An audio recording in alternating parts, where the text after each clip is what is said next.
Here we go. Jake and Josh are here to analyze the game they love for the team they love. This is another Dolphins Podcast. Here's your host, Jake Mendel and Josh Houtz. Thanks for tuning in to another edition of another Dolphins Podcast. We have a big show today. We are diving into the draft pool to see what the Miami Dolphins might do in the first round. The Super Bowl's the weekend, so we got to talk about that. It's the Cat and Houtz show today. I'm liking it. How you guys doing today? Doing good. 77 days till the draft, and 5 weeks till free agency. So it's, hey, if we're not going to be in the Super Bowl, at least we've got something to talk about here. Yeah, I'm doing good. Glad to be able to come on here and talk to you guys. Those that are on YouTube, make sure you check us out on 560 WQAM's YouTube. But I do have a baby in my hand, so if I just disappear, I trust that Jake and Kat are going to get us through this and talk about the prospects that Dolphins might be eyeing up. But Jake, how have you been? It's been a while. It seems like forever since you and I did a podcast. We've set some sort of record here. It's been 5 days since we podcast. The Heat have won a couple of games, so I'm feeling good. The temperatures reached 40 degrees outside, so it's basically spring. Everything is super exciting up here. But yeah, I wanted to kind of take this opportunity to be step ahead of the curve, to really try to dive in and use Kat's knowledge to get into some draft experts or draft prospects here. But before we do that, guys, can I get your thoughts on the Super Bowl? Because you got Patrick Mahomes, who's basically Thanos on one side, and then you got the Avengers on the other, an entire offense stacked with weapons, except Captain America might still be the Steve that didn't get the serum. I don't know if I'm getting too nerdy here, but if Brock Purdy's that guy is what I'm getting at. But Kat, how you feeling about Sunday? Well, my wife will be home in about 5 minutes, and she's a Chiefs fan, so I feel safe enough to predict 20-17 49ers. Ooh. Oh, man, I wasn't going to I don't know the score prediction, but I definitely have bet on the Chiefs. I do think that you just can't count out Patrick Mahomes. Like you said, I mean, this is a guy that's just oozing with greatness. And even Andy Reid, I mean, every time he's in a big game, it seems like lately he just finds a way. So I'm going to lean the opposite way. I think it might be the Chiefs, but that San Francisco 49ers team is scary, especially with Christian McCaffrey. I lean Kansas City, but I also think back to that 2019 Super Bowl where the Bucs beat the Chiefs. And I thought one of the most important factors of that game is the one issue with the Chiefs. Their offensive line was a mess. And the Chiefs are relatively healthy this year, except there's one guy not practicing. That's left guard Joe Thuney, who might be the best player on that offensive line. So if there's a world where we were to say, oh, how did we not see this coming? I think it's maybe Kansas City's offensive line not being able to hold up and Patrick Mahomes somehow not having enough time to pull away a victory. But with that, Kat, I want to like give you our draft content, because one of the first conversations I didn't have with you, but about you, was this like this tale about you have binders and binders full of just draft content. You just absolutely love digging into the film. And I'd like you to kind of take us through your yearly cycle of how you kind of go through the draft, what sticks out to you about college football, and how you really prepare for that April, mid-April date? I don't even know what date it is yet.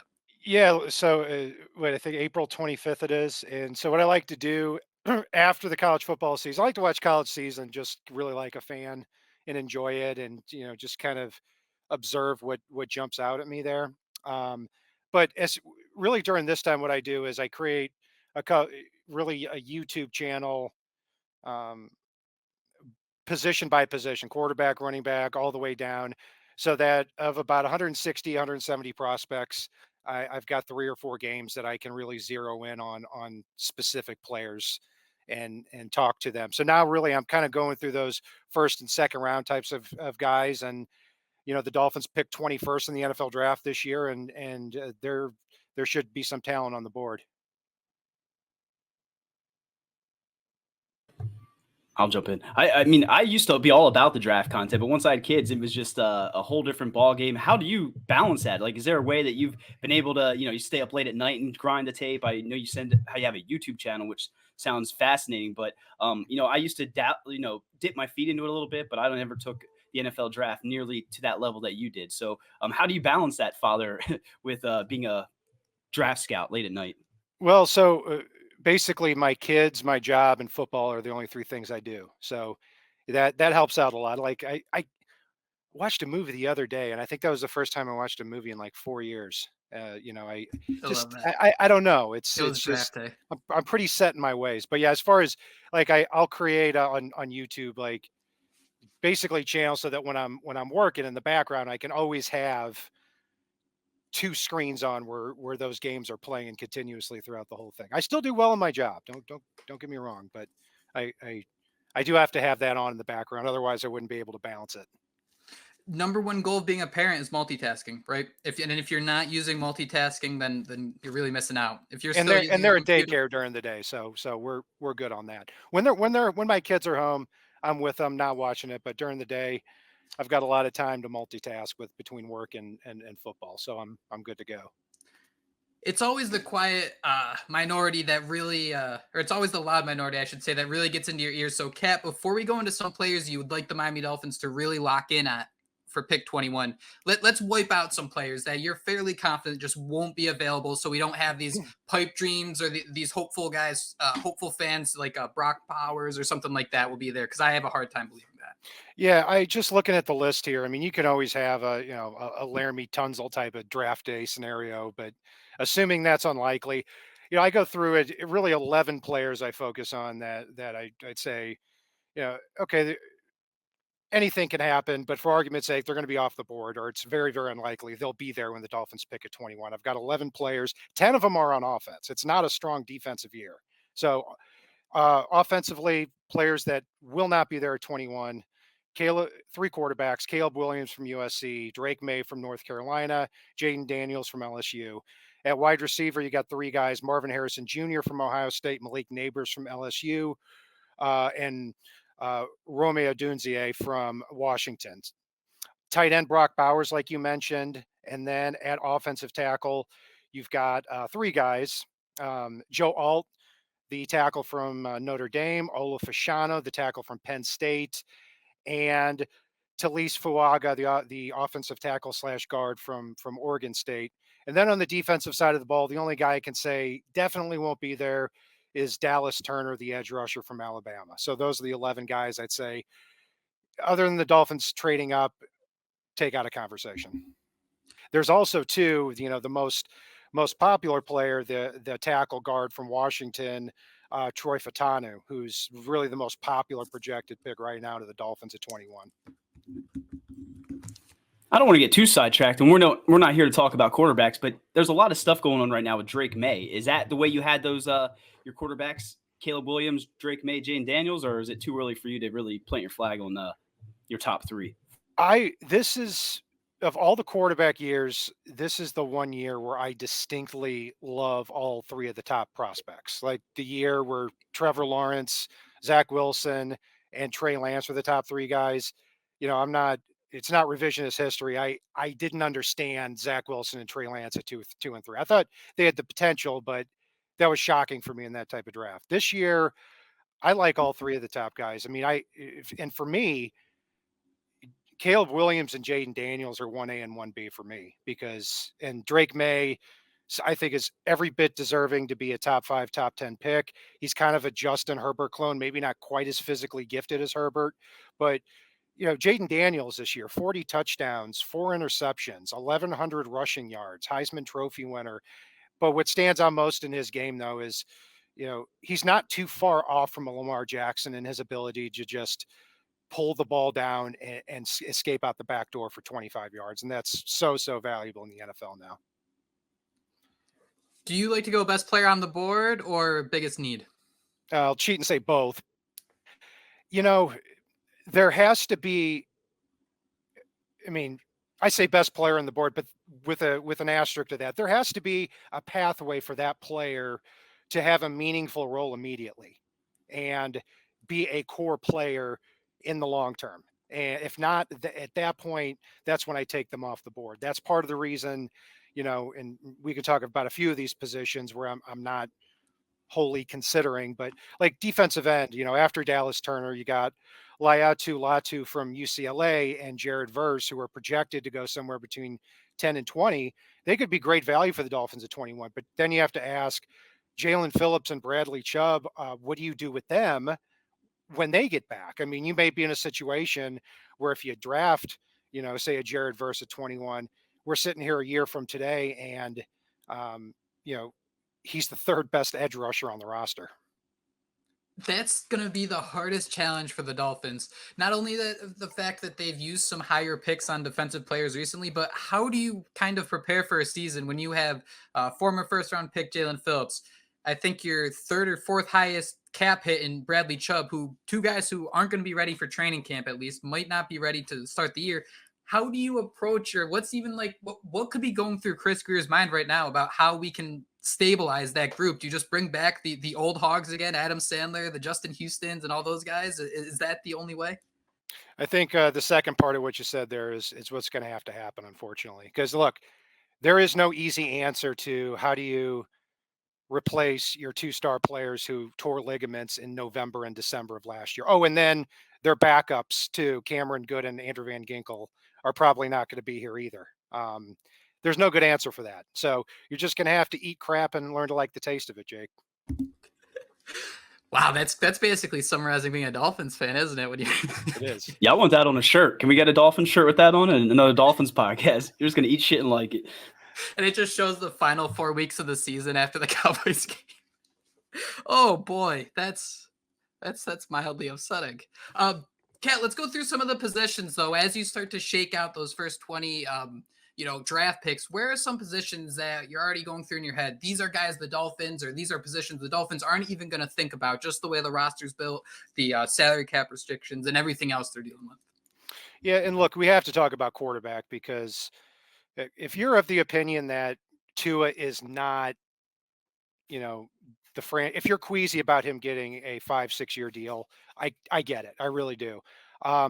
But I don't like to talk about quarterbacks who don't exist either. I mean, and after you get past the first three guys, Caleb Williams, Drake May, Jaden Daniels, I'd be stunned if they don't go in the top 3 or 4 picks.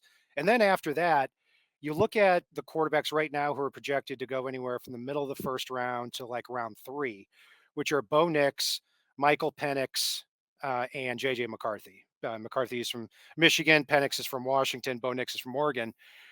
If you look at those players and say, look, I think that they're going to be better than Tua as a pro, I mean, I understand where you're coming from. I completely disagree with the evaluation, but at least I understand where that person's coming from. But when I see that, I don't see a quarterback that I can point to and say, yes, he can go into Buffalo and he can outduel Josh Allen. I don't see that in this class after the top 3 guys of Caleb Williams, Jaden Daniels, and Drake May.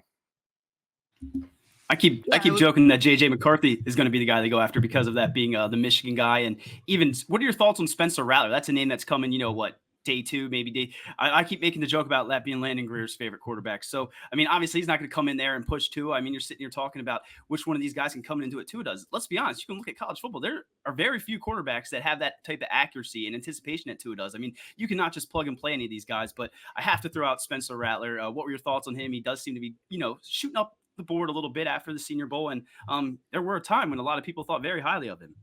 After, was it 2021, his last year, or the year before his final year at Oklahoma, he was the consensus number 1 pick in mock drafts. And then he had a bad year, transferred to South Carolina, and he's been forgotten about. And now it's kind of like, all right, he's probably going to be a day 3 guy. And then he has the good Senior Bowl. And now you're starting to talk about him as a 3rd or 4th round pick. And I think anywhere after the first round for the Dolphins at quarterback, it's fair game. And that should be the advantage of having Mike McDaniel as the head coach. I mean, if you talk about, in the middle rounds, Spencer Rattler, a Jordan Travis from Florida State when he gets healthy, these types of guys, yeah, I think the Dolphins would be crazy not to draft at least 1 quarterback every year.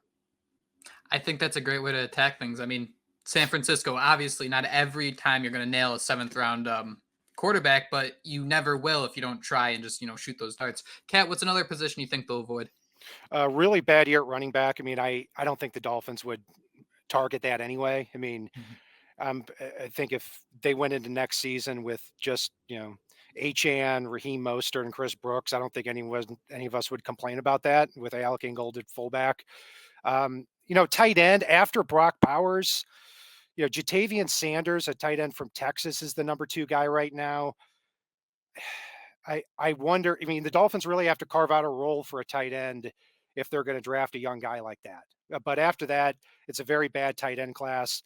And then on the defensive side of the ball, like I said, at edge, I think you just kind of got to take your lumps with Bradley Chubb and Jalen Phillips. I don't think they're going to target that position in the first round. Defensive tackle, if you lose Christian Wilkins and then replace him with like a Johnny Newton from Illinois with your first round pick, I got to wonder kind of what you're doing there. Maybe a second round, or when you get into day 3, maybe look at that position. It's also a bad year at linebacker, off-ball linebacker. So, there are a lot of positions in this draft that are they're not great compared to previous years, with mostly being running back, tight end, off-ball linebacker, and safety. Do you think there's any flexibility in trading back in the first round? I'm kind of the opinion that Chris Grier's done a lot of dancing, and I kind of wish he did a little more draft dancing like last year, trading back a couple times. But I'm kind of under the impression now that the Dolphins should kind of settle at 21 and do whatever they can to hit it out of the park instead of testing fate again, kind of like they did with Jalen Waddle a few years ago.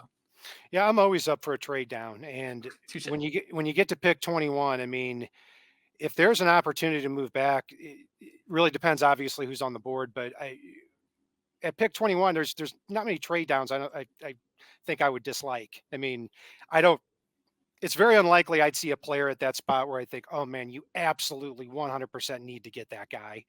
My opinion might change on that 6 times until then. But look, the Dolphins don't have a 3rd round pick because they forfeited it because thanks Steve Ross. And they don't have a 4th round pick because they traded that for Bradley Chubb. So you're going to have between pick 55 and whatever their pick is in the 5th round. I mean, you're going to have another 100 pick gap where they're not taking anybody. So if they can trade down, get a few, late day 2, day 3 picks, I'd be all for that.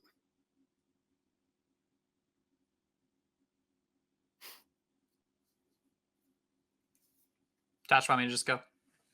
Yeah, it froze up. I didn't hear the end of that. That's my bad. All right, Kat, considering we have some of the parameters established here, let's start going through it. Dolphins on the clock, pick 21, play the fancy music.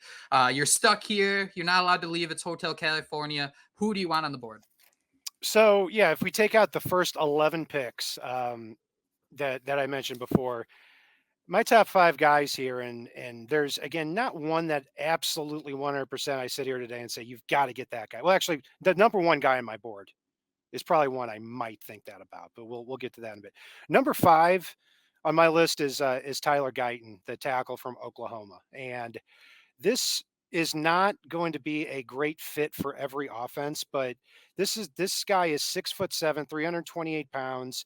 And if you watch him play, it's shocking to watch a man that big and that long move the way he does. And his ability to get downfield on those screen passes and in zone blocking, I think, is incredibly rare. He's played left tackle at Oklahoma.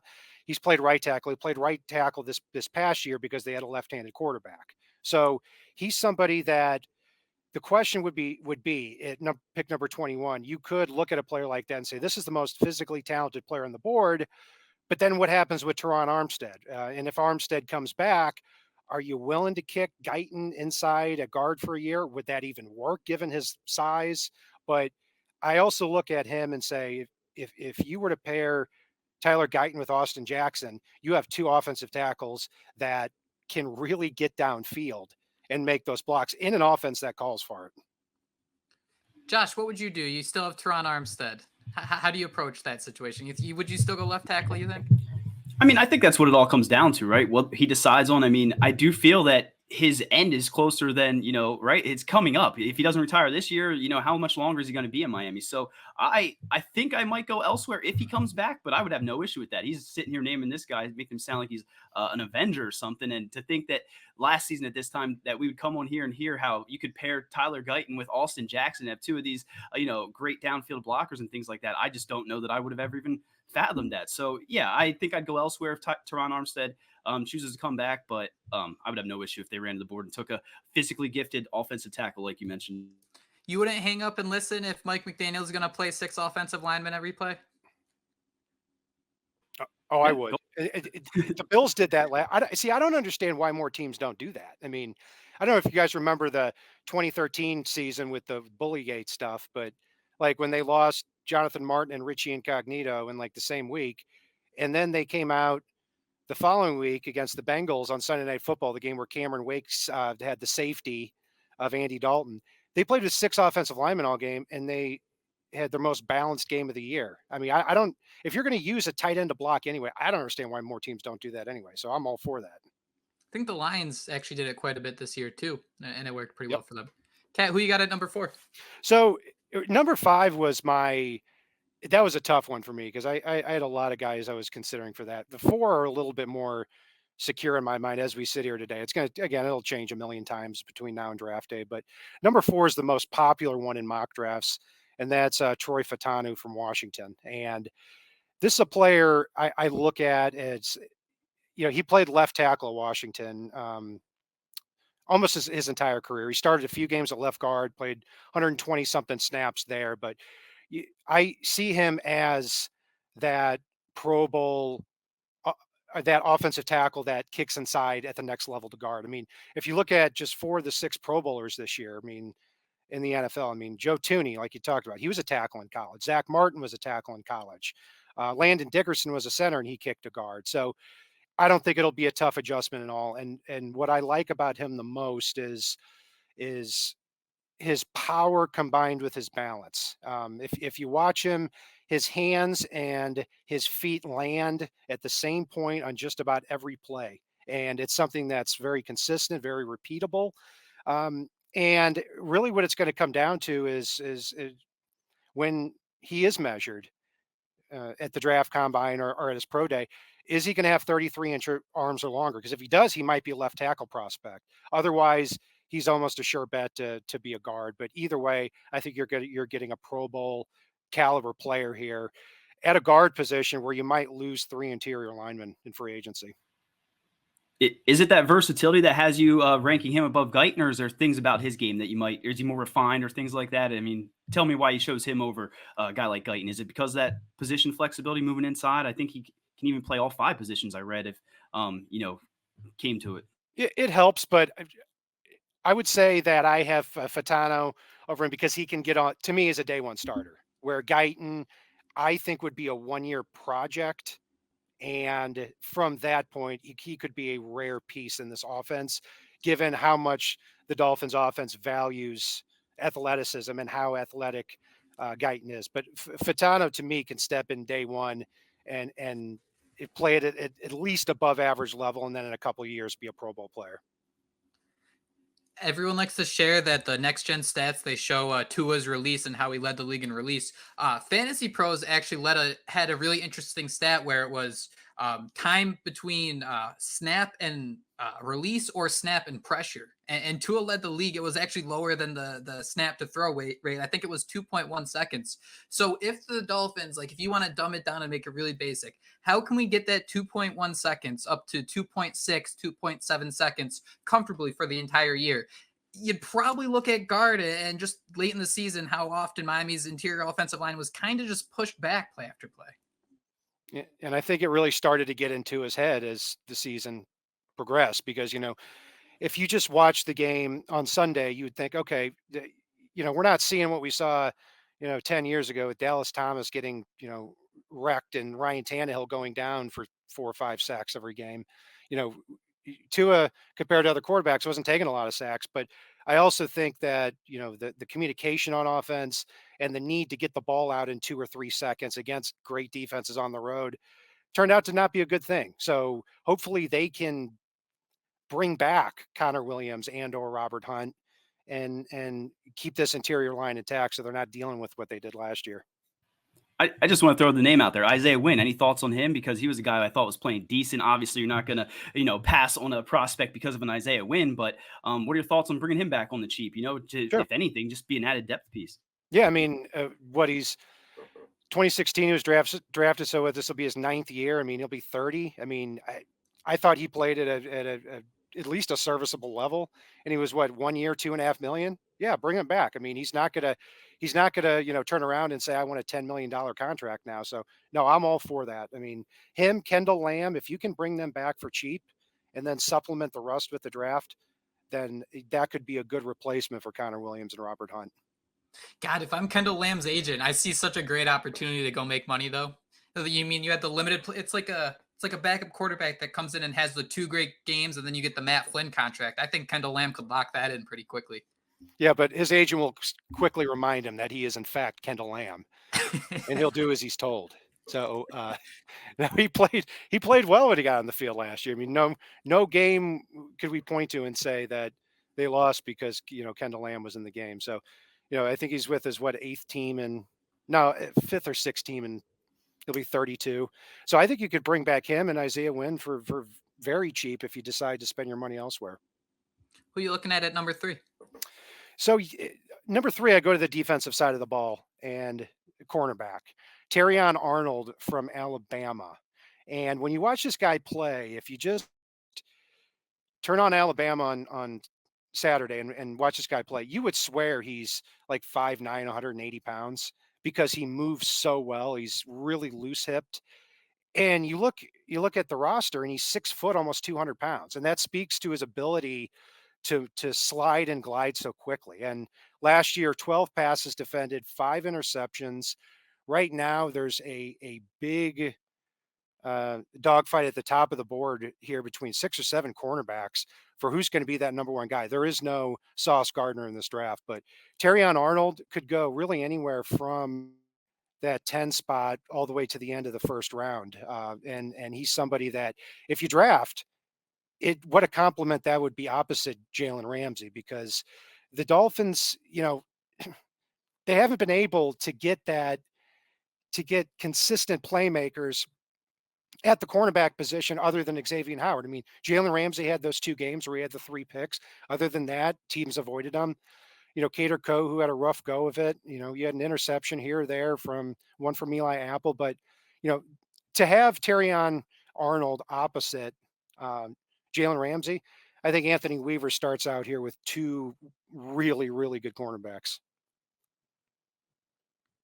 I was just going to ask you, I know the big name that's been, I think, again, Senior Bowl, was it not? Mitchell, Toledo cornerback, was shooting up draft charts and things like that. Do you have any preference or reason why you chose the corner that you did? Because you did mention so many being at the top and they're kind of being a dogfight. Or is there a reason you went with him? And then, what other guys do you like at that position? Well, Quinyon Mitchell's 2 on my board here. So, I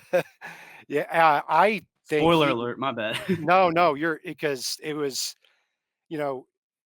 because it really is going to be a fight at the top. I mean, and Quinyon Mitchell, I mean, he went down to the Senior Bowl and he already went in there in that top 5 or among those top 5 or 6 guys. Mitchell and Terrion Arnold are the exact same height and weight, 195 pounds. And you look, and they look like completely different players. You'd swear one is, like I said, 5'9", 175 pounds, and Arnold, because he moves so well. And then Quinyon Mitchell looks bigger than 6 foot, 195 pounds. He's what really impressed me with Quinyon Mitchell there was his ability to cover these receivers at the Senior Bowl downfield in the one-on-one drills, because you expect him to be physical at the line. And he played cornerback, he played slot, he played safety at Toledo. And I know that's a lower level of competition, but that's when the Senior Bowl matters here, where you go into these games and now you're playing against the best of the best among your peers. I mean, and Quinyon Mitchell, I like the fact that even if he were to have some trouble at cornerback early on, he has the physicality and he has the flexibility to move to safety. So now you've got really 2 ways for him to be successful. I mean, yeah, I'm big on Quinyon Mitchell here. I'd love him to pick number 21, and talking about a guy with 37 pass breakups over the last 2 years. Let's say the defense gets one big present under the Christmas tree, and that includes the fact that Christian Wilkins walks, Andrew Van Ginkel walks.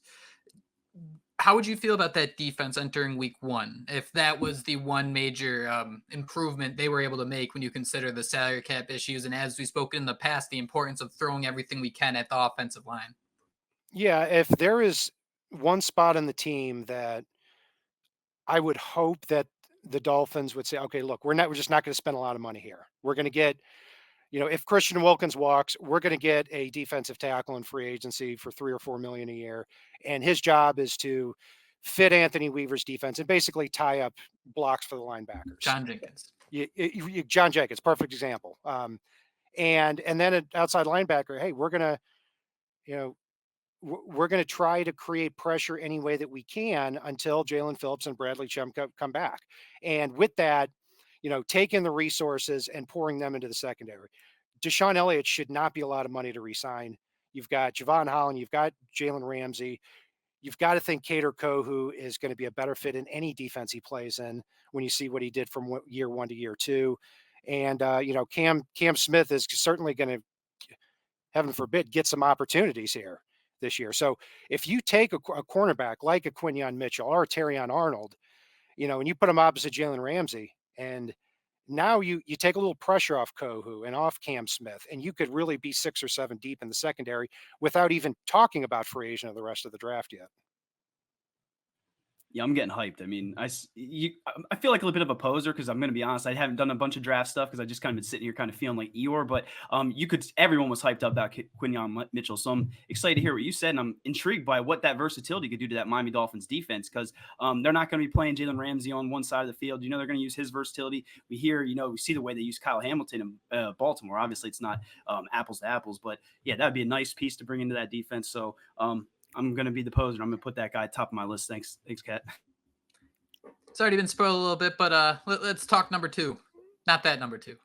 Yeah, so Quinyon Mitchell is number 2, and Terrion Arnold is number 3. And these guys, as we sit here today, I'd be happy with any of them at pick number 21. And now, on the other side, I'm going to put a little asterisk by this. At cornerback, if one of these guys comes out and runs a 4.58, I'm going to go back and say, okay, what did I miss here? Because that's a major difference from a 4.40 that I expect him to run compared to a 4.6. So that's been known to tank draft stocks, but I expect both cornerbacks to work out very well.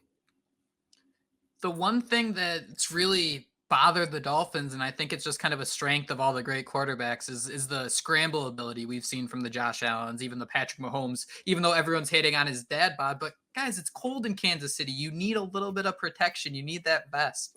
But if they go cornerback, isn't that still kind of would be an issue where, they can lock down players in the secondary for 25 seconds, but that's 25 seconds, again, I'm being exaggerating that a bit, but that's enough time for Mahomes to scramble around and kind of do what he did to the Dolphins this year. Yeah, I mean, any pressure on Mahomes from the Dolphins would be more pressure than they got on him in the playoffs. I mean, that's one thing I can't blame the Dolphins much for. I mean, look, you're without your top 2 pass rushers. I mean, your top 4 pass rushers, to be honest. I mean, you're literally, when you get to the point where you're literally pulling people off the street, which the Dolphins might have to do at the edge position to begin this year, that's not a depth thing. That's not a talent evaluation thing. That's just bad luck. And so, but the good side is that, look, Jalen Phillips is 24 years old. Bradley Chubb's 27. And I'm hoping Jalen Phillips is going to be paid like a superstar, even if he rounds back into form this year. In 2025, he's only going to be 26 years old. So I feel the Dolphins are going to be good at that position long term. But question is, what do you do at the beginning here of 2024? Yeah, I just want to say I never made fun of Mahomes' dad bod. I'm definitely not one to talk about that. It looked good to me. Kat, who's the apple of your eye on February 8th? Yeah, I really didn't want to piggyback on everybody else because he's the apple, I think, of everybody's eye, but it's Jackson Powers Johnson, the center from Oregon. And,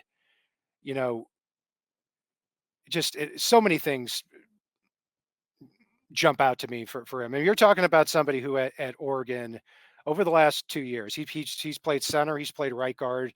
He's also started a couple games of left guard too, but just over the last 2 years, in 700 plus pass protection reps, he has allowed 0 sacks and allowed 1 quarterback hit at both the center and the guard position. He just turned 21 years old. He's 6'3", 334 pounds. So, and if you take a look at the centers drafted in the first round, just over the last several years, the Tyler Linderbaums, Ryan Kelly, the list goes on and on. The hit rate is very, very high. Now, I know it's kind of a low impact position compared to edge rusher and cornerback, but I think you can plug him in at center, you can plug him in at guard, and you're going to have a player that immediately starts for you just based on play strength alone. And even if I'll go a step further, if they were to even sign Connor Williams to a long-term contract, say they're willing to let him round back into form this year, sign him into a long-term contract this year to play center, I'd be perfectly comfortable with Powers Johnson starting at right guard, just like he did for Oregon in 2022. I mean, like we talked about, like you said at the beginning of the show, Jake, that Tua's taken 2.1 seconds on average to throw the ball. You increase that to 2.6. This is the way you do it with a player like this. So he's the guy that, yeah, I think at pick number 22, if he's still on, or 21, if he's still on the board, may not be a guy that I'm willing to trade down anymore to get more picks.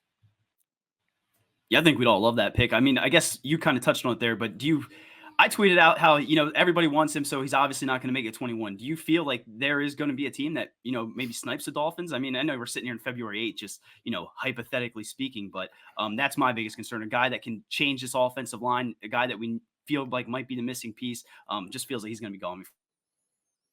Yeah, I mean, if he were the same caliber of prospect as an offensive tackle, I think absolutely he would not make it to pick 21, and he still may not. I mean, I saw him mocked to the Seahawks the other day, and the Seahawks are expected to have a pretty big need at center as well.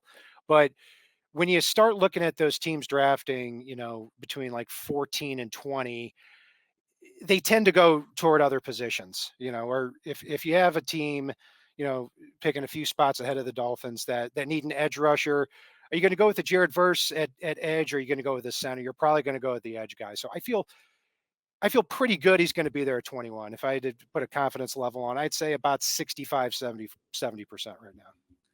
And that's kind of the battle you have with the first round pick, right? You mentioned low impact, but I mean, I have the super fantasy of, I love the Dolphins to get their guy who's going to be here for 8 years. And, no matter what conditions you're in, he's a strong communicator, and you're not having these issues in Philadelphia or in Kansas City where, I would hang up and listen if someone wanted to, let's bring back Connor Williams, put it back at left guard and draft the center and go in that direction, just because I'd love just to put that pillar into the ground and just have it be locked for so long, where that's a real quick way, as you mentioned, to really solidify the offensive line as well. Yeah, and something needs to change when the Dolphins get late in the season, and it should be quite obvious to all of us that going into Buffalo or Philadelphia or Baltimore late in the season with a smallish roster isn't going to work if they can't get more physical up front. And that's where Jackson Powers Johnson would come into play here. That's where a lot of these offensive linemen would come into play. I don't think you can roll in there next year with an interior line of Liam Eichenberg and Lester Cotton, even though they did as well as they possibly could have. But you got to get stronger up front. Kat, we're about 38 minutes here, so I'm going to say that, one, in on your list, but two, I'd like to give you the opportunity to fire some hot takes. We see people coming out trying to plant flags already, get on their guys in the draft. Let me hear some things you're maybe seeing and you feel it's BS, or maybe just some overall statements about the 2024 draft. I think Brian Thomas from LSU is going to end up being a top 10 pick.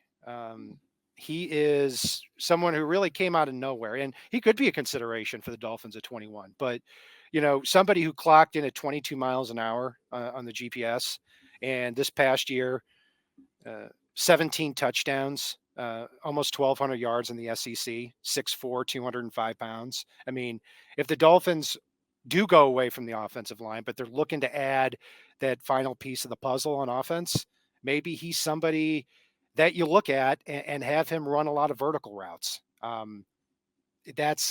he's somebody that I think is going to really skyrocket from that late first round area to more the top 10 to top 15 range. Yeah, I think I saw someone say that.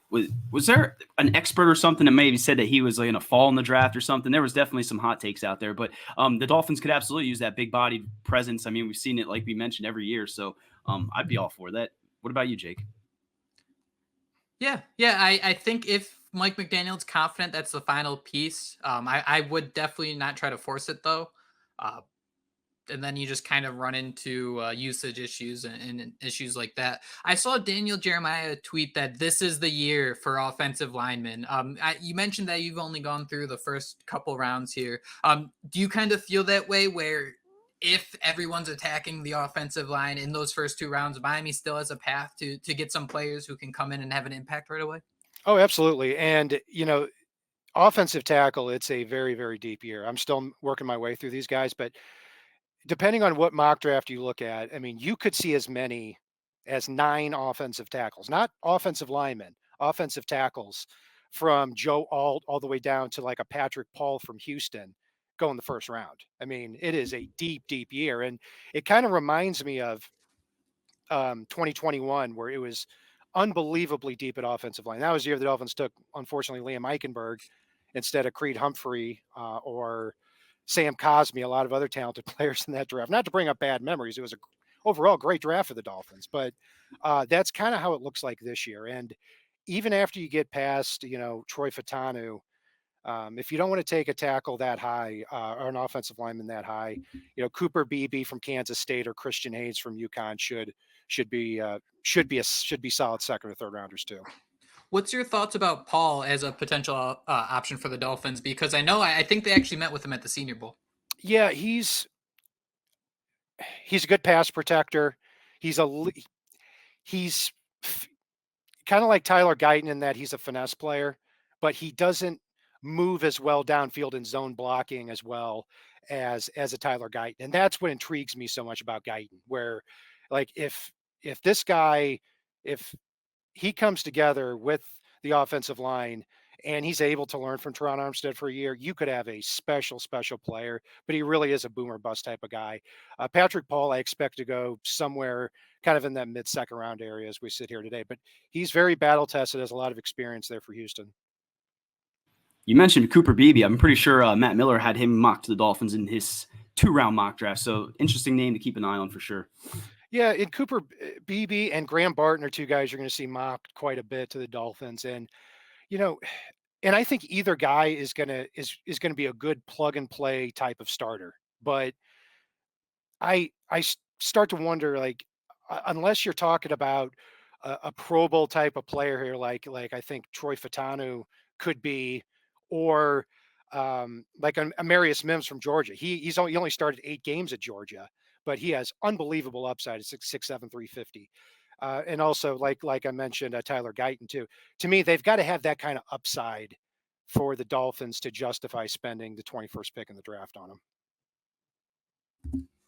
Upside is going to be probably the most important part. I mean, I hate to kind of use this, but I mean, when you said the low impact, I just thought that was so perfect because that is going to be the biggest debate about those interior linemen. But I mean, if you have that path to developing an all-pro offensive lineman, that'd be the first one on the Dolphins at center since Mike Pouncey, 10 years ago. So, I mean, you need, like you said, you need to do something different up there. Absolutely. Sounds good. And yeah, I mean, there's so many players the Dolphins could draft here. And, if there isn't somebody like Jackson Powers Johnson there at 21, I do hope they end up trading down, getting some more picks, because we got to remember the Dolphins have drafted 8 players in the last 2 years, and can make a strong case that only one of them has had an impact, and that's Devon Achane. So they got to get more players, and they got to get more out of this draft class here. And we kept hearing Mike McDaniel making jokes, right? Ever since I've been here, I haven't got a first-round pick. So it'll be interesting to see who he picks with that 21st overall pick. Oh, whoops. He had one stolen from him, from the owner, but it's just Stephen Ross tax. We all got to hit Stephen Ross tax once in a while. But Kat and Houtz, guys, this was absolutely fantastic. Kat, you're a wealth of knowledge when it comes to college football. So we're going to keep taking all the water out of that we can throughout this run up to the draft. But that is all the time we have today on another Dolphins podcast. Thank you all so much for joining us. Go enjoy the Super Bowl, and fins up. Fins up.